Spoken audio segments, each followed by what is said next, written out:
So, welcome to Manchester Museum's special exhibition, which is called Wild, and it's on until June 2025. And really, with Wild, we want to change the world. We want people to think about wild differently, really think about what wild means and how they want to develop their own wild future.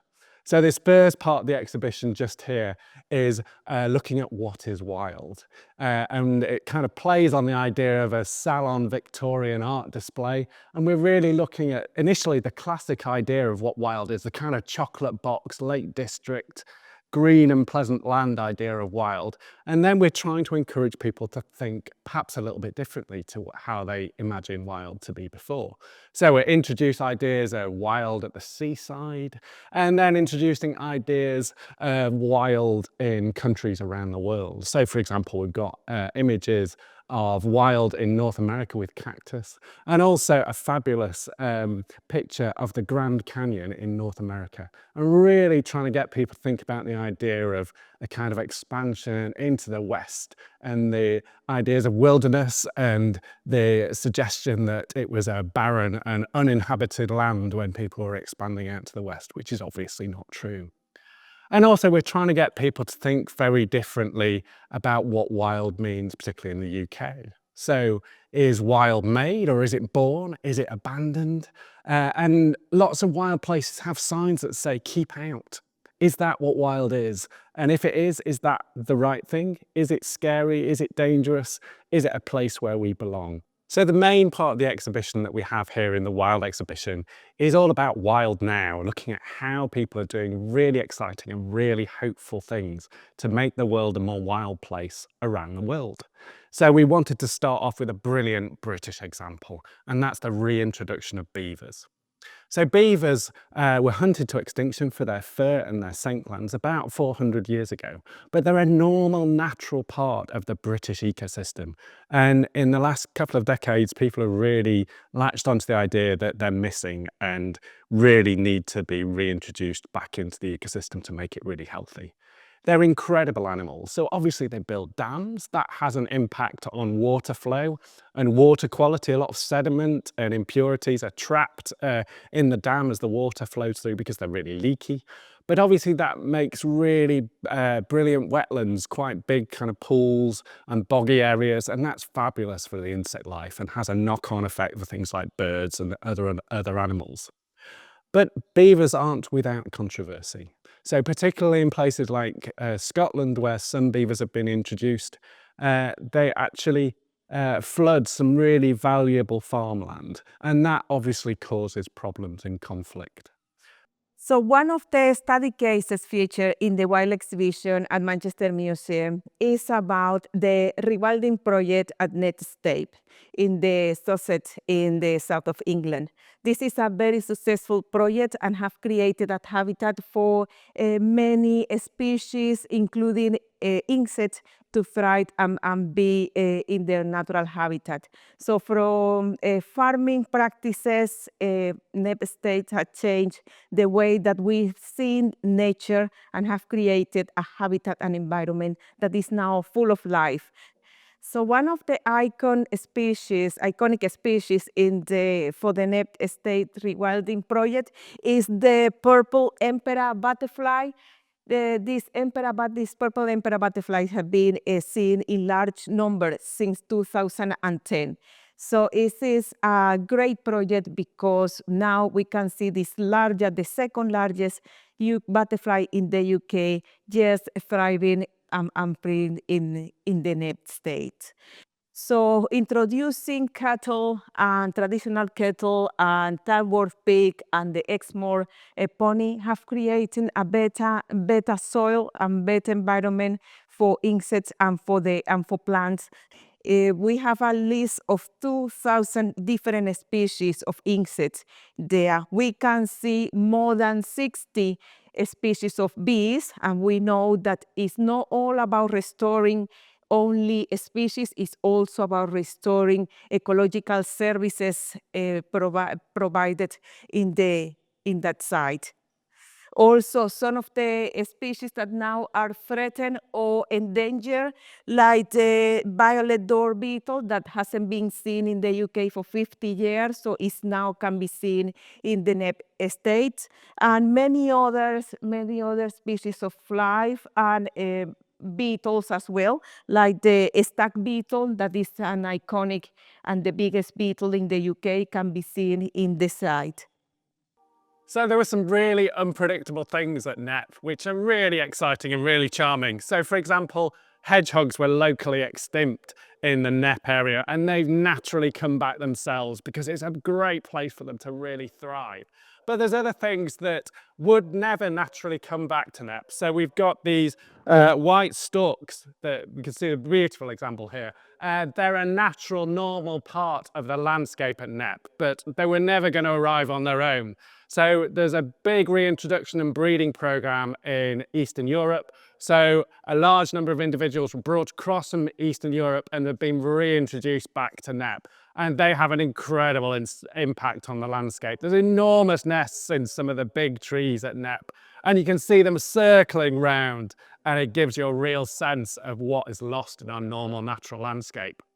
And the question that we're asking people to think about as part of the NEP story is, what are we doing with our land? Where does farming sit? How do we want the future to look like in terms of where our food comes from, what food we're eating? Should we be more vegetarian? Should we be eating meat? And if so, when? But trying to think about what we use our land for and how we might do it differently going forwards. So one of the things that was important to us about wild in this exhibition was thinking about the wild that is close to us, the wild that is commonplace. With so many people in the world living in cities today, we wanted to think about the things that are in urban spaces, the things that we find living alongside us in the parks and gardens of the places where we live. So we decided to talk about urban Manchester in this case study here, and we brought together a selection of animals and plants that you'd be likely to see if you were taking a walk along some of the city's green spaces. And that includes the things that we're always really excited to see, like herons that you'd find on the watercourses, and some of the things that we find a little bit difficult and icky to live alongside, like the rats and maybe the pigeons, the things which are slightly less comfortable having around our houses. And so we're kind of asking the question in this section of the exhibition about what kind of wild are we happy to live alongside? What kind of wild do we want in our future cities to have a greener, healthier space for people and for wildlife? And can we change our opinions slightly about what we feel is acceptable? Can we see the weeds in the pavement cracks and accept them as the wildflowers they are that have found their way to living in the city with us? For me, one of the highlights of this exhibition is the Now and Up case study. So Now and Up was a sheep farm from about the 1960s onwards, and then it was brought back under the stewardship of the indigenous people of the region, the Noongar people. Their project, they are doing what they're calling cultural revegetation. So this is not only looking to bring the countryside back to healthy bushland, but also looking to revitalise those cultural practices by which they would traditionally manage the land. So it's been really exciting to work alongside them to bring this story to life using material from our botanical collections here in the museum, and using the voices of the Noongar elders to help tell their story, which is a really inspirational view of what the future could look like for wilder spaces and for people living alongside and with nature, which is one of the topics that we bring up in the What is Wild section, is asking that question about how we as people fit into the natural world and see ourselves as being more alongside it, rather than what we often find, for instance, when we're living in cities, a sense of kind of nature and of people being quite separate things. So if you come and visit the exhibition, don't miss sitting in the Maya and listening to Elder Uncle Eugene Eads telling the story of the revegetation of Now and Up in his own words, because it's a brilliant watch.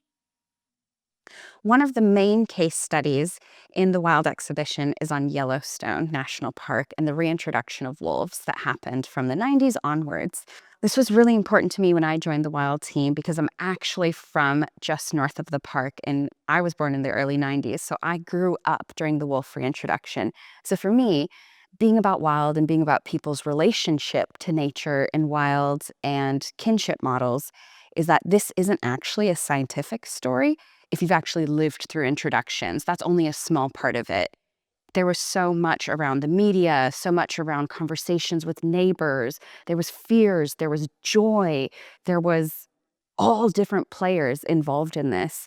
And that's what made up the story. And actually, the story of the wolf reintroduction focuses on the wolf, but it's much bigger than that.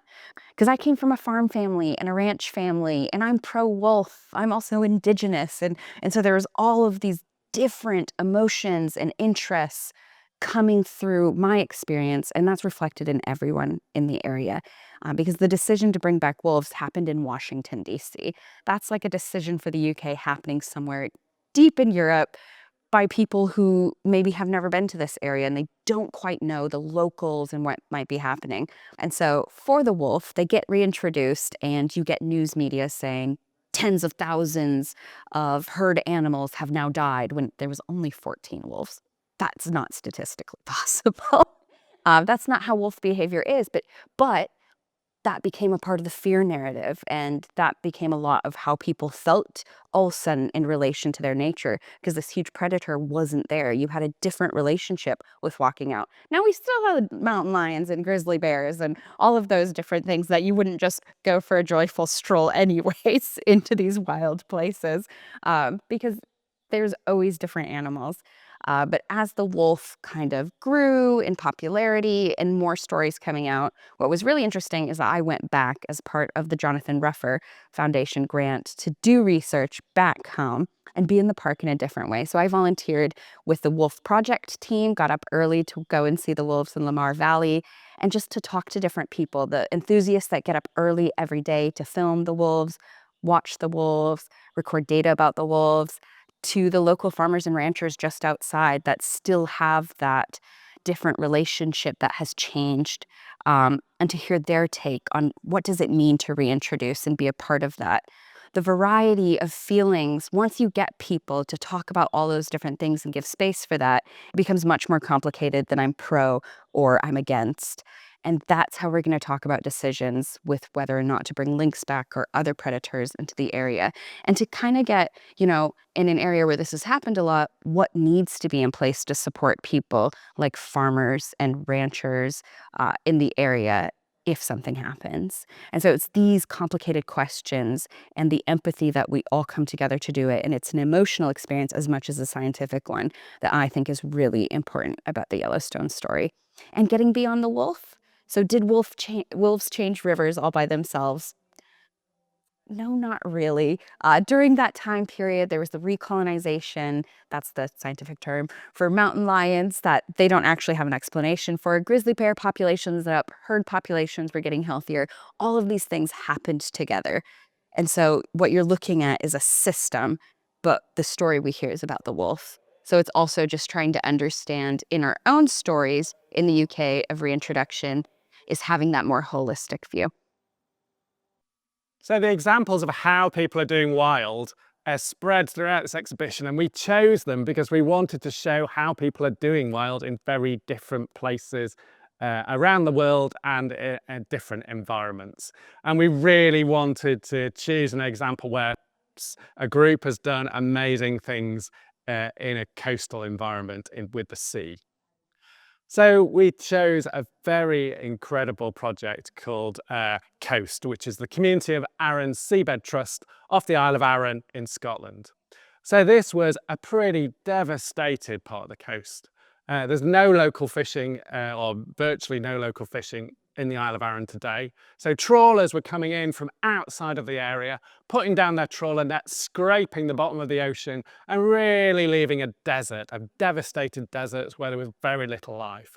And a couple of divers went down under the sea and saw this devastation and were really shocked by it.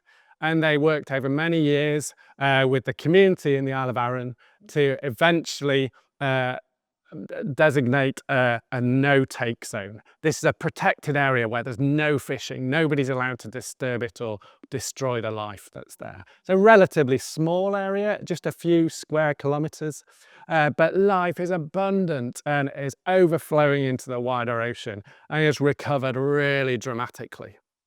But one of the really interesting things up there, you go, and we went as a team, the wild team that made the exhibition here, you can't really see anything. There's a few swans, there's a bit of shells on the edge of the beach that you can go and have a look at, but most of the life is kind of hidden underneath the ocean. So one of the questions here is, how do you get people to care about things that you cannot see? And they do a brilliant job up there of these incredible videos. They take people out on tours and really explain how what a dramatic difference it is, the work that they've done, and how life is really thriving in a quite dramatic and unexpected way. But there's also a challenge to people like me who live around urban Manchester. What impact does our lives have on the wider ocean? And very often it's things like plastic pollution. There's a massive area in the Pacific known as the Pacific Garbage Patch, for example. So it's a challenge, I guess, to think about where does our waste go and how do we care about things that we can no longer see, that we perhaps put in the bin. But it has a real dramatic effect on things like the amazing wildlife that live around the Isle of Arran. So hopefully in the Wild exhibition you get a sense of what wild is, what that means to you, but also an incredible set of inspiring stories about how people are making a difference in the natural world, how it's bouncing back, and how perhaps there are some surprising stories that are really positive and really joyful. But kind of, so what? What difference does it make to your life? Where do you fit into it, and how can you make a difference? So at the end of the exhibition, we've got a space where we want to explore what your wild future might be and how you might be in a position to help make that happen. So we've got a brilliant quiz where we're encouraging people to think about how they value nature and where their lives might fit in with that. So hopefully you get a sense of how you feel about nature and how you might want to use that in the future. But also we know there's amazing things that happen across Greater Manchester and in the wider world. So we've got lots of opportunities where people can do real brilliant volunteering, make a difference in nature, and help create the kind of future that they want for themselves.